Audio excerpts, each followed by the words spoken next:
El ministro de Transporte y Obras Públicas, Gabriel Martínez, informó que desde este martes se planteó un reinicio de operaciones aéreas en cooperación con concesionarios y aeroportuarios y alcaldías.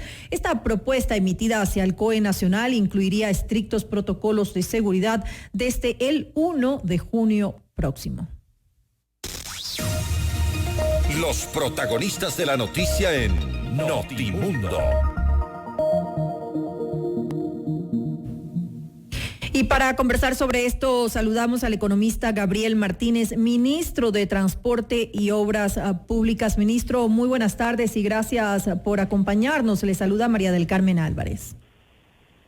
Muy buenas tardes, un fuerte saludo. Ministro, como lo dije hace un momento, los aeropuertos tienen como fecha tentativa el 1 de junio para reiniciar sus operaciones. Esto es en poco más de 15 días. ¿Ya se encuentran listos los protocolos para esta reapertura o falta aún para que estén completamente listos y preparados? Bueno, estamos trabajando, ya tenemos un protocolo mínimo, un protocolo estándar que es el que presentamos nosotros como ministerio y en concordancia con la Dirección General de Aviación Civil. Tuvimos ayer una reunión ampliada con los concesionarios y con los representantes y con los alcaldes de las ciudades en las que tenemos pues aeropuertos. Y nos expusimos este protocolo mínimo que obviamente puede ser más rígido en ciertos aeropuertos dependiendo de la ciudad en donde se encuentren y las necesidades que tengan en estas ciudades. Entonces, el protocolo que nosotros expusimos tiene controles en diferentes estancias del proceso del pasajero. La primera etapa es en el ingreso a la facilidad aeroportuaria. Se restringirá el acceso únicamente para los pasajeros. Ya no vamos a poder tener nuestra costumbre muy ecuatoriana de ir a despedir a nuestros familiares. De que vayan los familiares. Eso en absoluto.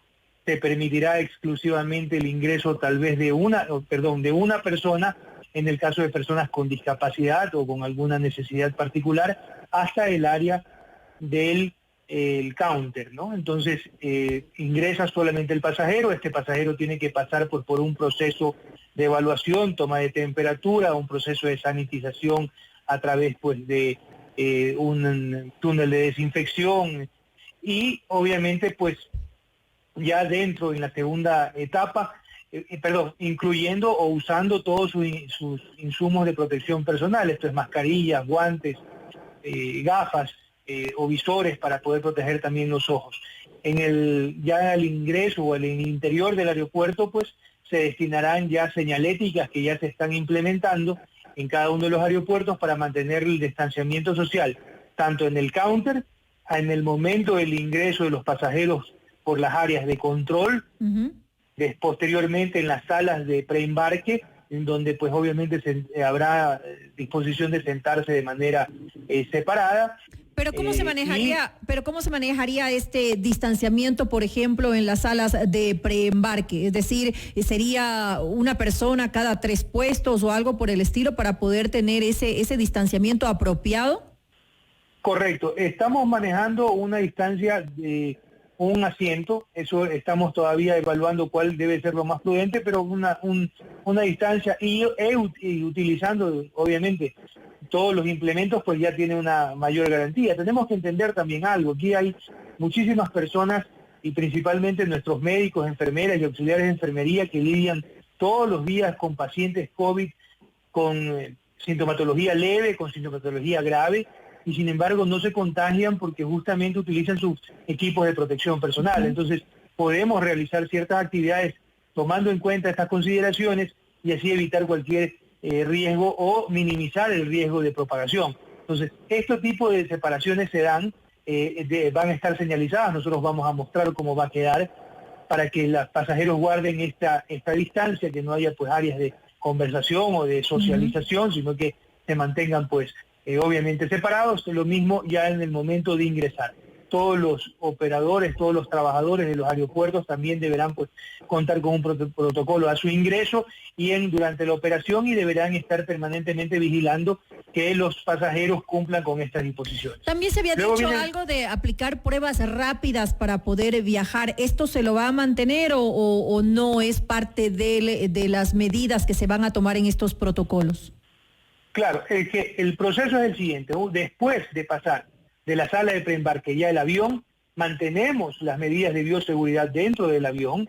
Esto ya lo hemos venido ejecutando en los vuelos humanitarios que se han realizado y que se han venido manejando con bastante eficiencia en los más de 8.000, en los casi 8.000 ecuatorianos que han podido retornar.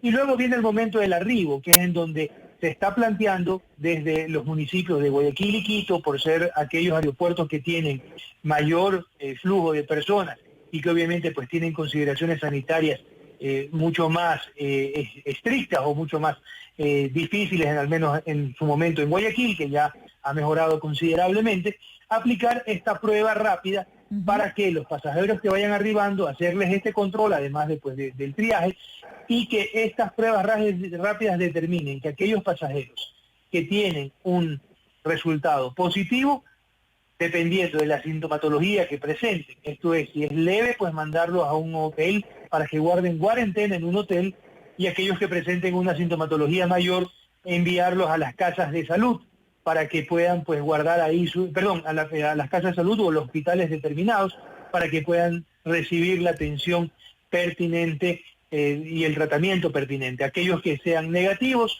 podrán dirigirse a sus casas, pero esto dependerá, obviamente sus restricciones de movilidad dependerán de la condición del semáforo en el que se encuentren cada cantón en donde se arriba, ¿no? Si hay un cantón que se encuentra en rojo, pues las personas tendrán que respetar las restricciones de movilidad que esto significa, y aquellos que arriben en uno verde, pues tendrán otro tipo de restricción. Pero esto sería únicamente, señor ministro, en el caso de los vuelos nacionales. En el caso de los vuelos internacionales, ¿se va a mantener la obligación de mantener una cuarentena para todas aquellas personas que vienen desde otros países al nuestro? ¿Eso va a continuar dándose de esta forma o no?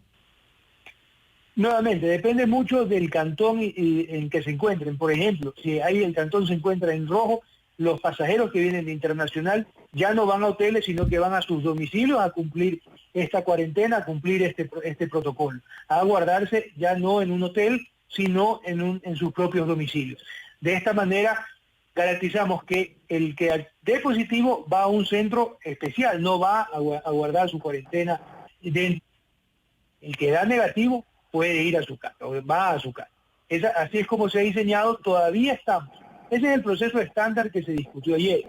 Obviamente, todavía estamos perfeccionándolo, recibiendo pues input de diferentes actores que obviamente pues hacen recomendaciones, y nosotros tendremos pues lo que resta de la semana ya un protocolo completamente definido que se basa o que parte desde lo que ya le estoy indicando que es el protocolo estándar para esta reapertura. Ahora, son protocolos que están basados en estándares internacionales que contemplan este tipo de situaciones que pueden justamente marcar también diferencias en nuestro país, tal vez para ciertos casos puntuales. Es decir, se lo puede perfeccionar incluso.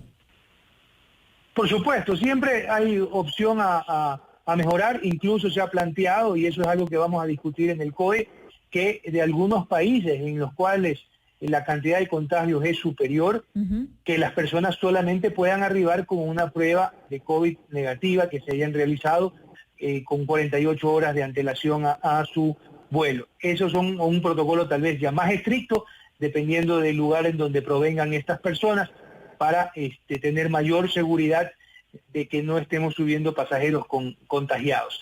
Siempre va a haber un margen o un espacio de error, pero de esta manera vamos minimizando las posibilidades de contagio, que es lo que se pretende hacer, y con el ánimo también de ir reactivando una industria que está muy golpeada, que ha perdido el 95% de sus ingresos y que obviamente pues tiene que conservar empleos y que tiene que servir incluso para atraer a ecuatorianos que todavía se encuentran fuera del país y que necesitan pues ya retornar al Ecuador. Ahora, las operaciones no se han detenido completamente en los aeropuertos porque pues se han mantenido los vuelos de emergencia, los vuelos humanitarios, vuelos del gobierno, de carga, etcétera. Es decir, de alguna manera han tenido que las personas que trabajan en determinados aeropuertos justamente tomar las medidas de bioseguridad necesarias para seguir operando. Entonces, tal vez ya están un poco familiarizados con el manejo de la situación en estos momentos. Claro, que justamente la experiencia que nos ha dado todo este proceso de atender a los vuelos humanitarios y a estos vuelos especiales, estamos hablando de 65 vuelos para repatriación de ecuatorianos y 89 vuelos que salieron del país para llevarse a 12.500 extranjeros. Toda esta operación que se ha realizado en Guayaquil, en Quito y un vuelo en Manta, nos crea ya un conocimiento, y ese conocimiento ha sido asimilado por las concesionarias de los aeropuertos en Guayaquil y en Quito para poder perfeccionar sus protocolos, ir mejorando sus seguridades, ir controlando o dándoles también mayores controles o mayores protecciones a sus propios empleados. Entonces ya tenemos una experiencia de todo lo que se ha administrado. Esto no nos coge, digamos que como una novedad, porque ya hemos venido administrando, como le digo, 65 vuelos ecuatorianos repatriados, o sea, vuelos de arribo, 89 vuelos de extranjeros, en los cuales se han administrado más de 20.000 personas que han pasado por los aeropuertos. Adicionalmente a esto, pues nosotros estamos conscientes de que la situación o las frecuencias de aviones y de vuelos no va a ser tan alta como previo a la emergencia sanitaria. Definitivamente, si el sector turístico todavía está muy restringido en sus operaciones y la misma voluntad de las personas no es proclive a realizar actividades turísticas o de paseo por poder proteger su propia integridad y porque la mayor parte de los cantones en el país se encuentran en rojo con restricciones de movilidad, entonces entendemos de que va a haber una operación muy gradual, muy marginal al principio, que se va a ir mejorando, que va a irse recuperando a medida que pasen las semanas y a medida que se vayan activando otros sectores de la economía. Pero si los vuelos de turismo, o los pasajeros que por razones turísticas tienen que viajar están reducidos porque no hay demanda, y si también las áreas de negocio también están reducidas porque están controladas en sus propios cantones, entonces entendemos que la operación va a ser inicialmente marginal. Pero esto es importante ya echarlo a andar porque nos va a generar pues un conocimiento y una preparación para ya ir viendo cómo retomamos esa reactivación económica que tanto desea el país. Pero y dentro de los aviones, ¿cuáles serían las restricciones? Es decir, me refiero específicamente a con qué capacidad viajarían los aviones, porque obviamente en los asientos la distancia es mínima. Me imagino que se va a establecer una cantidad de pasajeros en cada avión que no va a ser al 100%. Nosotros creemos, mire, ahorita los vuelos humanitarios que han llegado con una capacidad algunos del 100%, del 80%, 90%, porque obviamente son personas que retornan. Y no hemos tenido más allá de una veintena de casos sospechosos o casos confirmados en estos vuelos que han requerido pues un tipo de atención especial o particular. Entonces, nosotros creemos que dentro del mismo vuelo van a poder manejarse estos espacios, digamos que para poder optimizar y para poder también tener costos de pasajes eficientes o competitivos, hay que tener una capacidad operativa importante, una capacidad o una ocupación que sea considerable. Son las restricciones tanto para subirse como la previa, como poder tener un examen COVID negativo antes de subirse en el avión, como la prueba rápida al momento de bajarse del avión, son aquellos elementos que nos van a permitir pues generar estos controles de manera eficiente. Hoy justamente también tenemos una reunión con IATA para poder entender y poder ir perfeccionando nuestros protocolos que están planificados y que obviamente para nosotros es importante darles garantías tanto a los cantones con los que se va a trabajar esto para que no vayamos a tener un retroceso en todo el progreso que se ha alcanzado en en el control de esta emergencia sanitaria. Ahora, la prueba rápida, ¿hasta qué punto es confiable cuando ya hemos visto que en muchas ocasiones han dado falsos positivos o falsos negativos, lo cual es peor aún porque obviamente son personas que a las cuales no se les va a detectar que tienen el coronavirus y van a pues posiblemente infectar a muchos tantos? ¿Hasta qué punto confiar en eso, en este tipo de pruebas? Bueno, son pruebas que se están utilizando, van a ser aquellas que están homologadas por el Ministerio de Salud, obviamente, y tenemos que tener algún tipo de parangón para poder generar las operaciones. No vamos a encontrar un proceso perfecto. El proceso perfecto estará cuando exista una vacuna y estamos a un tiempo muy lejano de hacerlo. Entonces tenemos que tomar decisiones con los elementos que tenemos disponibles. De eso se trata, generar una política o generar una operación. Entonces, si nosotros queremos tener un 100% de seguridad, eso solamente será posible cuando tengamos una vacuna y cuando podamos confirmar que los pasajeros que se suban a ese avión todos estén vacunados.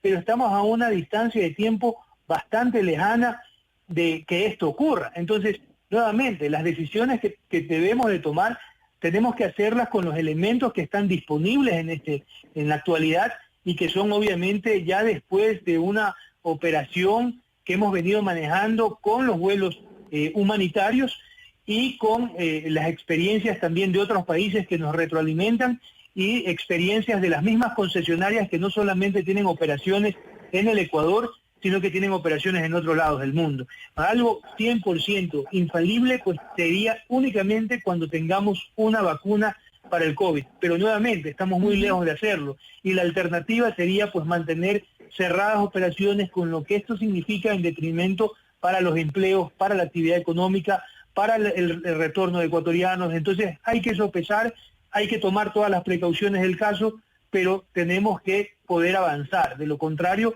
tendríamos que simplemente encerrarnos hasta que haya una vacuna, lo cual pues obviamente económicamente y socialmente definitivamente es imposible. Totalmente de acuerdo. De alguna manera hay que reiniciar las actividades. Sin embargo, le cuestiono nuevamente acerca de la distancia que debe haber dentro de los aviones, porque no tendría mucho sentido que usted hace un momento me comentaba que en la sala de Pero mire, usted me pregunta por la distancia. Yo le pregunto a ¿usted en qué distancia cree que está un doctor, un enfermero, un auxiliar de enfermería de un paciente?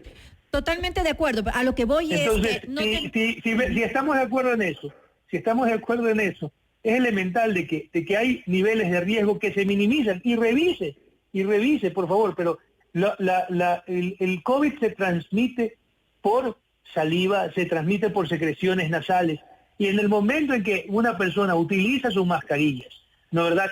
Solo se protege de él de recibir y él de emitir esto de aquí. Entonces, son cosas que minimizan las posibilidades. Entonces, todo esto aquí se hace en base a lo que es factible y dable, porque si nosotros le decimos a un avión que venga con el 50% de capacidad, podría hacerlo duplicando el precio del pasaje y probablemente ya no tengamos pasajeros. Entonces, todo es parte de un equilibrio y de algo en el cual, minimizando riesgos, tomando decisiones económicas, pero pensando y teniendo una orientación hacia un resultado que no es el perfecto, pero que es lo más cercano y lo más cuidadoso que podamos hacerlo. Entonces, tenemos que volvernos prácticos para poder salir de esta situación, porque de lo contrario, nuevamente regresemos al escenario de solamente operar con vacunas. Pero tenemos casos en todos los días de personas que se exponen todos los días, como lo son los policías, los vigilantes de tránsito, muchísimas autoridades que están recorriendo y que lo hacen con sus insumos de bioseguridad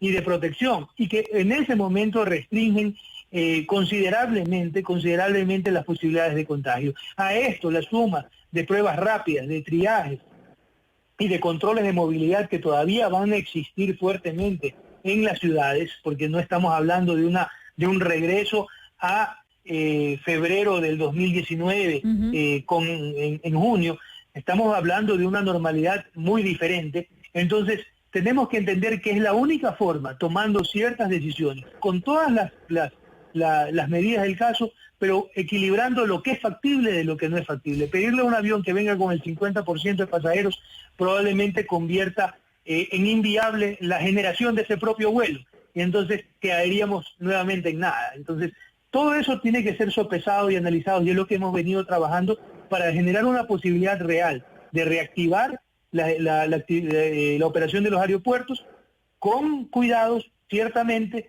pero en el tiempo que también necesitamos las ciudades para poder volver a tener actividades comerciales y actividades de negocios. Así es, pero a su vez lo que les estaba comentando yo inicialmente es que no tiene mucho sentido generar esa distancia en las salas de preembarque, es decir, usted me decía, pasando un asiento, si después en el avión todos van a ir sentados juntos. Entonces, en realidad, lo que usted dice tiene razón con las mascarillas. Porque mire, usted lo que hace es que el tiempo de permanencia de personas, una junto a otra, lo reduce. Entonces no es que pierde sentido, son medidas complementarias. Ciertamente usted me dice, bueno, si se van a sentar igualmente el uno al lado del otro. Sí, pero estamos reduciendo el tiempo que van a pasar sentados el uno al lado del otro. Entonces, hasta esas cosas de previsión que probablemente suenen a exageración o que suenen a que tal vez no vayan a tener utilidad, creo que es preferible porque nos permite la realidad hacerlo. Entonces, también es el hecho de reducir el tiempo que pasen personas juntas una a la otra, ampliando o estableciendo ese distanciamiento social. Ahora, ¿esta reapertura es para los 21 aeropuertos que tenemos en el Ecuador o se lo va a ir, por ejemplo, determinando de acuerdo a los protocolos que maneje cada uno de ellos? ¿Se va a ir analizando, no todos al mismo tiempo, sino dependiendo de cómo están preparados para esta situación? Bueno, los aeropuertos principales obviamente son Guayaquil y Quito. Manta obviamente tiene una actividad importante. Creo que nuestra posición es reactivar también el de Coca, el de Lago Agrio, reactivar también el de Santa Rosa, pero estamos conscientes, el de Catamayo, pero estamos conscientes de que van a tener muy poca actividad. Van a tener una actividad muy reducida porque todavía no hay condiciones en la economía como para que estos vuelos tomen pues ya una normalidad. Entonces, vamos a ampliar, nuestra idea es que se ponga en todos los aeropuertos operativos. Hay muchos de los aeropuertos, como por ejemplo el de Santa Elena, que no está operativo, el del Tena, que está atendiendo vuelos simplemente de avionetas o aviación menor.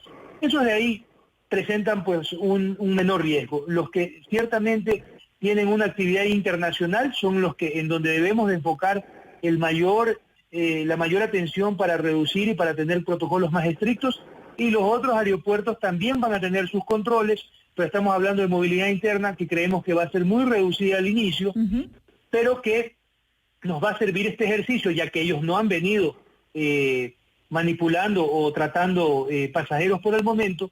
Este ejercicio y esta preparación nos va a permitir ya tener pues experiencia para que en el futuro, cuando ya se reactiven, ya tengamos todos los protocolos muy bien afinados y no tengamos que tener cosas que lamentar posteriormente. Bueno, importante, esperemos que sí, que tengan esa experiencia, que se reactiven pues los vuelos comerciales, siempre dentro de los protocolos estrictos de bioseguridad, que mantengan pues la mayor seguridad para todos los ciudadanos. Le quiero agradecer al economista Gabriel Martínez, ministro de Transporte y Obras Públicas, por habernos acompañado esta tarde en Notimundo Estelar. Muchas gracias a ustedes. Un fuerte abrazo.